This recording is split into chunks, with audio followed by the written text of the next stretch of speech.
శ్రీ గురుభ్యో నమ. శ్రీ మహాగణాధిపతయే నమ. ధనుస్సు రాశి. ఈ రాశి వారికి ఈ నెలలో సామాన్యంగా అనుకున్న పనులన్నీ నెరవేరడానికి మంచి సమయం ఉంది. ఇంటి పనులపై చాలా శ్రద్ధ వహిస్తారు. శుభకార్యాల వైపు ప్రయాణం చేస్తుంటారు.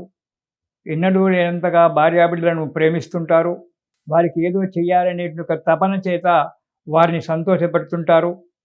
ధనుసు రాశి వారు బంధుమిత్రులతో కలుసుకొని ఉండడము, సంఘంలో మంచి పేరు తెచ్చుకోవాలని తాపత్రయపడుతూ మంచి మంచి పనులు చేయడము, పరోపకారం గురించి ప్రయత్నం చేయడం జరగడము, దీనివల్ల సంఘంలో మంచి పేరు రావడము జరుగుతుంది. దీర్ఘకాల పెట్టుబడులు పెట్టడం కూడా జరుగుతూ ఉంది. కానీ జాగ్రత్త, దీర్ఘకాలిక పెట్టుబడులు పెట్టే ముందు బాగా ఆలోచించి అడుగు ముందుకేయండి. కానీ వాహన ప్రమాదాలు ఏర్పడేటువంటి ఒక యోగం కనబడుతూ ఉంది కాబట్టి కొంచెం జాగ్రత్తగా వాహనాలు నడిపించడము, ప్రయాణాలు చేయడం జాగ్రత్త. అన్నీ మంచివి చెప్పి పంతులు గారు ఒక్కసారి గురువుగారు ఇలా చెప్పారేంటి అని చెప్పి బాధపడకండి. అక్కడ కొన్ని గ్రహాల యొక్క అనుకూలత లేదు కాబట్టి వాహన విషయంలో, ప్రయాణ విషయంలో జాగ్రత్తగా ఉండడం చాలా మంచిది. ఆర్థిక లావాదేవీల విషయంలో కూడా చాలా జాగ్రత్తగా ఉండండి. అన్నిటి యందు, ప్రతి పని యందు కూడా శ్రద్ధ ఉండి ఒకరి దగ్గర నుంచి డబ్బు తీసుకునేటప్పుడు కానీ, డబ్బు ఇచ్చేటప్పుడు కానీ తగినటువంటి ఒక రాతపూతల చేత మాత్రమే తీసుకోండి. ఏదో స్నేహితుడు కదా అని చెప్పి ఇచ్చి చేసినట్టయితే ఆర్థిక పరిస్థితిలో కొంత మీకు మోసం జరగవచ్చు. కాబట్టి తగు జాగ్రత్తగా ఉండి కాలం గడుపుతూ ఉండాలి ధనుసు రాశి వారు ఈ నెలలో. ఇక మొదటి వారం కనుక చూసుకున్నట్టయితే దొంగల వలన లేక అగ్ని వలన కొంత భయం ఏర్పడేటువంటి ఒక ఆస్కారం ఉంది. కాబట్టి ఈ ఎలక్ట్రానిక్ కరెంటు విషయంలో కానీ, దొంగల విషయంలో కానీ తగు జాగ్రత్తగా ఉండండి. మీరు ఎక్కడైనా ప్రయాణాలు చేసేటప్పుడు ఇంటిని జాగ్రత్తగా తాళాలు బిగించి జాగ్రత్తగా ప్రయాణం చేయండి. అంతేకాని ఇప్పుడే వస్తాం కదా అని చెప్పి వెళ్ళకండి. దొంగల వలన భయము, అగ్ని వలన ఎలా అని, అగ్ని అంటే మన దగ్గర ఇప్పుడు నిప్పు అనేటువంటిది లేదు, కానీ ఈ కరెంటు కూడా ఒక రకమైన, ఒక విద్యుత్తు కూడా ఒక రకమైనటువంటి ఒక అగ్ని కాబట్టి దానివల్ల కొంచెం జాగ్రత్తగా ఉండడం మంచిది. హద్దు మీరి ప్రవర్తించడం అనేటువంటిది మీ దగ్గర ఉంటుంది మొదటి వారంలో. అది ప్రవర్తించకండి. హద్దు మీరి ప్రవర్తించడం వల్ల శారీరకంగా, మానసికంగా బాధపడవలసి వస్తుంది. ధైర్యం కోల్పోతుంటారు. జాగ్రత్త. ఇక రెండవ వారం అధిక ప్రయాణాలు చేయడం జరుగుతుంది.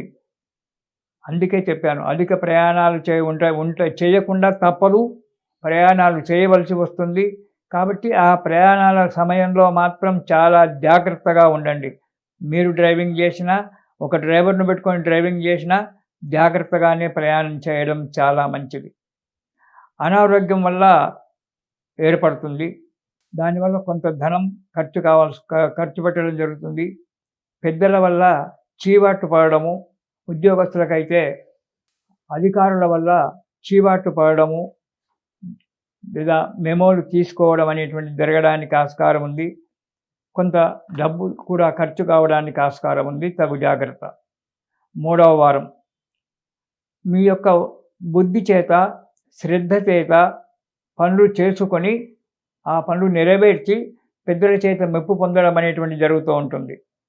మనోల్లాసంతో ఉంటారు. స్వగ్రామానికి వెళ్ళి మీ చిన్ననాటి స్నేహితులతో సంతోషంగా కాలం గడపడం అనేటువంటి జరగడానికి ఆస్కారం ఉంది. ఆ చిన్ననాటి స్నేహితులతో కలిసి సుఖంగా కాలక్షేపం చేస్తుంటారు మూడవ వారంలో. ఇక నాలుగవ వారం అనుకున్నటువంటి పనులన్నీ కూడా నెరవేరడం జరుగుతుంది.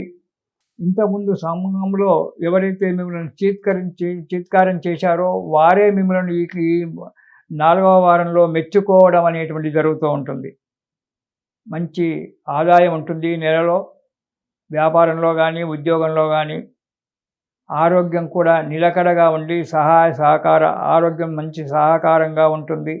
వృత్తి వ్యాపారాలలో ధనలాభము కనబడుతోంది, అభివృద్ధి కనబడుతూ ఉంటుంది, చలాకీగా ఉంటారు. కాబట్టి ఈ నెలలో మీరు శని స్తోత్రం పారాయణం చేయడం చాలా మంచిది. ప్రతిరోజు గనక శని స్తోత్రం కనుక మీరు పారాయణం చేసినట్టయితే దానివల్ల ఈ అర్ధాష్టమ శని యొక్క దోషం తగ్గి సుఖంగా సంతోషంగా ఉంటారు. ఇది శుభం.